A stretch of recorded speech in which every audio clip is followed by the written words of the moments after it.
Hello friends, मैं उदय Tiwari history की series में लाया हूं आज मध्यकालीन भारत में जो अगला हमारा टॉपिक है the Turkish conquest of India, Bharat में तुर्क अभियान। तो सबसे पहले हम बात करें अगर तुर्कों की, तो तुर्की जो है चीन की नॉर्थ वेस्ट सीमा के आसपास पाए जाने वाली जनजातियां हैं। ठीक है, आपका जो उज्बेकिस्तान, तुर्कमेनिस्तान या तुर्की जो है, ये जो पूरा क्षेत्र है, इन क्षेत्रों में पाए जाने वाले जो लोग हैं वो लोग क्या कहलाए? तुर्की कहलाए। जब उमैया वंशी शासकों के संपर्क में ये लोग आते हैं तो धीरे धीरे इस्लाम धर्म को स्वीकार कर लेते हैं। हमने लास्ट लेक्चर्स में देखा है कि कैसे इस्लाम का उदय हुआ। ठीक है, अरब के देशों में इस्लाम का खूब प्रचार प्रसार हुआ। तो उमैया वंशी शासकों के साथ संपर्क में आने के बाद ये जो चाइना के नॉर्थ वेस्ट फ्रंटियर में पाई जाने वाली जो ट्राइब्स हैं, ये भी इस्लाम धर्म को स्वीकार कर लेती हैं। और इस्लाम धर्म के स्वीकार करने के बाद अब इनका केवल एकमात्र उद्देश्य है इस्लाम धर्म का प्रचार प्रसार करना। तो हम देखते हैं कि कैसे यहाँ पर ये तुर्क मुसलमान भारत में आते हैं। तो सबसे पहले हम देखते हैं कि जो तुर्की है, इस तुर्क वंश की जो स्थापना है वो कहाँ पर हुई। तो इसका जो सबसे पहला जो शासक है वो है आपका अलप्तगीन।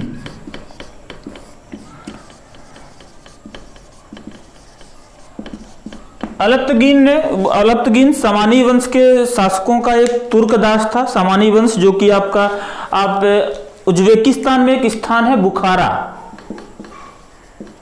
उज्बेकिस्तान में बुखारा नामक स्थान पर यहाँ पर सामानी वंश का राज्य चल रहा था, जहाँ पर एक दास था, दास का नाम है अलप्तगीन।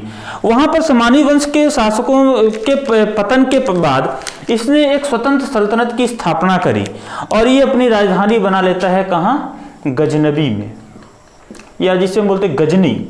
ठीक है, गजनी अपनी राजधानी स्थानांतरित करता है और इसका एक बहुत ही वफादार गुलाम था, एक दास था, जिसे हम जानते हैं सुबुक्तगीन के नाम से।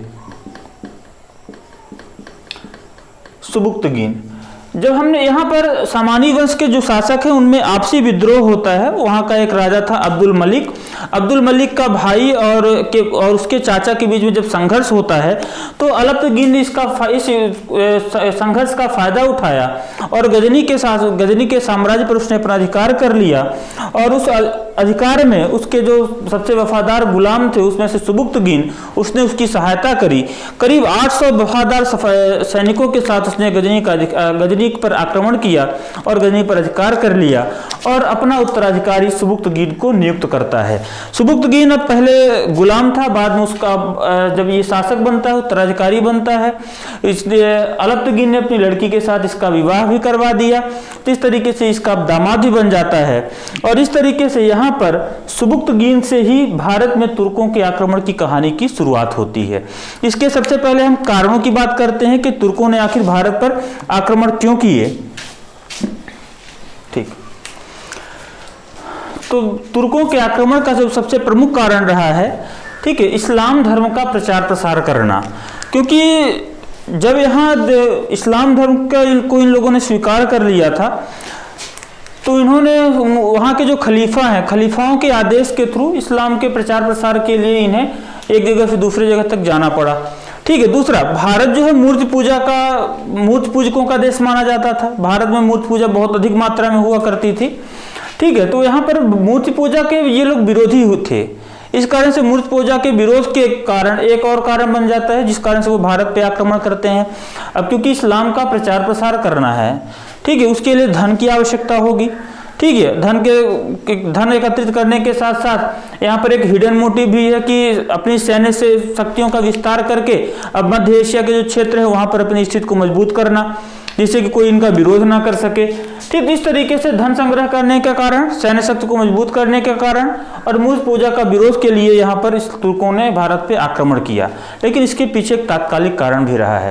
तात्कालिक कारण ये रहा है, पंजाब के जो राजा थे, राजा जयपाल, इन्होंने ये हिंदू शासक थे। इन्होंने जब सुबुक्तगीन का राज्य था गजनी पर, यानी अफगानिस्तान वाला क्षेत्र, तो यहाँ पर ये सिंध प्रांत से होते हुए इन्होंने गजनी पर आक्रमण किया। और उस आक्रमण में सुबुक्तगीन का जो सबसे बहादुर लड़का था, महमूद गजनवी,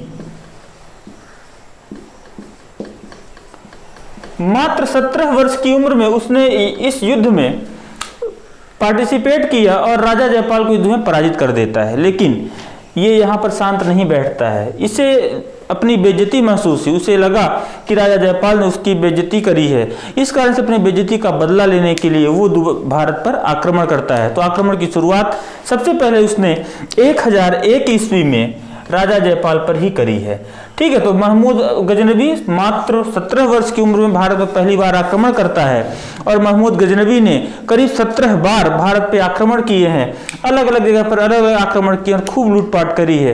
तो आगे हम देखते हैं महमूद गजनवी का भारत पर आक्रमण।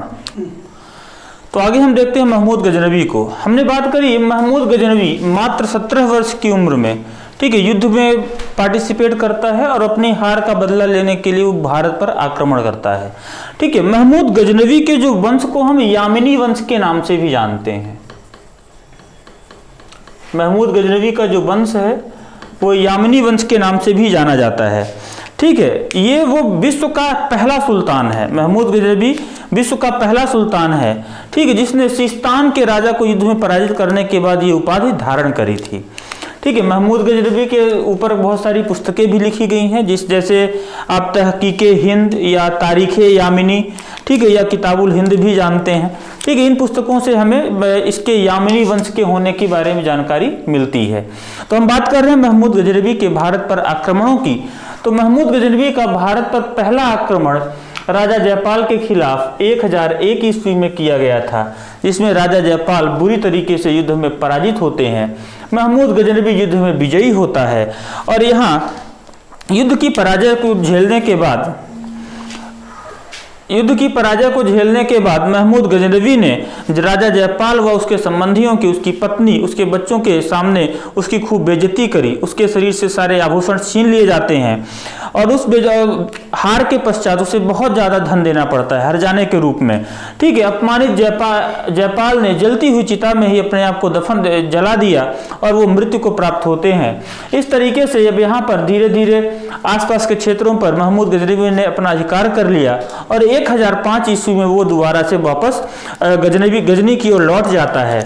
इसके अलावा इसने 1005 में मुल्तान पर भी आक्रमण किया था। अब मुल्तान पे आक्रमण करने का कारण क्या है? महमूद गजनवी जो है वो एक कट्टर सुन्नी मुसलमान है और मुल्तान में उस समय पर शिया वंश का शासन था। शिया वंश के शासक रहे अब्दुल फतह। 1005 में मुल्तान में शिया वंश के शासक थे अब्दुल फतह।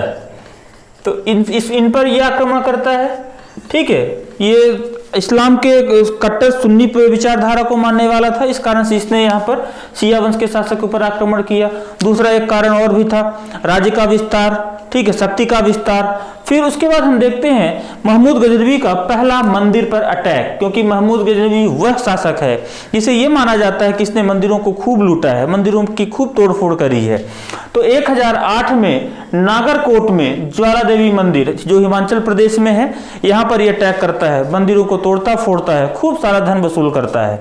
अब देखिए, बहुत सारे लोग ये मानते हैं कि केवल इस्लाम के प्रचार प्रसार के लिए या धन को एकत्रित करने के लिए उसने यहाँ पर अटैक किया था, लेकिन धन को एकत्रित करना तो ठीक है, क्योंकि भारत में मंदिरों में ही अकूत संपत्तियां भरी हुई हैं, ठीक है, इसलिए वहां से वो धन को एकत्रित करना उनका एक मोटिव रहा है। लेकिन मंदिरों को तोड़ना ये प्रदर्शित करता है कि वो मूर्ति पूजा का विरोध करते हैं, साथ ही साथ वो इस्लाम को बढ़ाना चाहते थे। इस कारण से उसने मंदिरों में तोड़फोड़ करी और यहाँ पर मंदिरों को खूब लूटा है।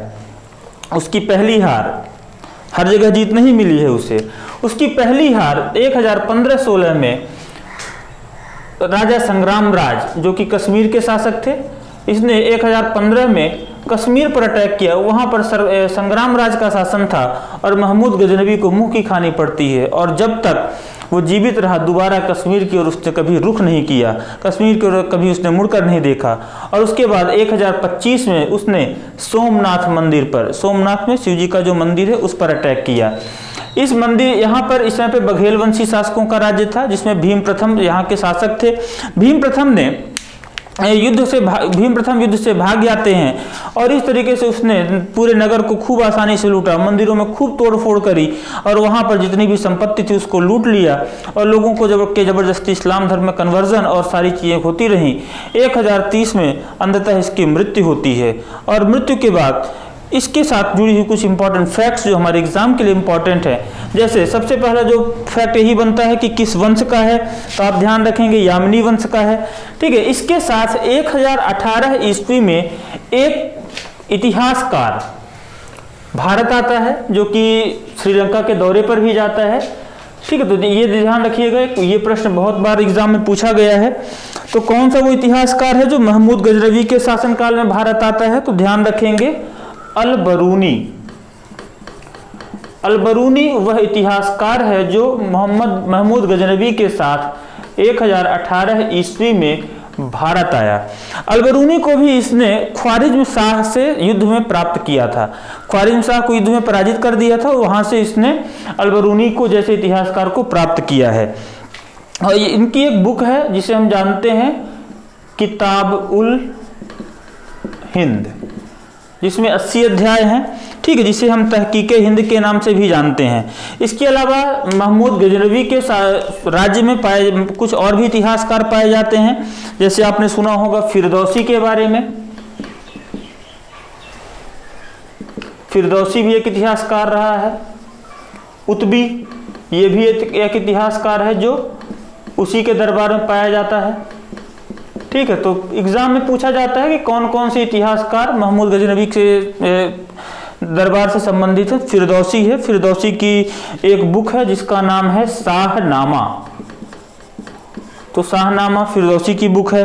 ठीक है, उतबी की बुक का नाम है किताब-उल-यामिनी, किताब-उल-यामिनी।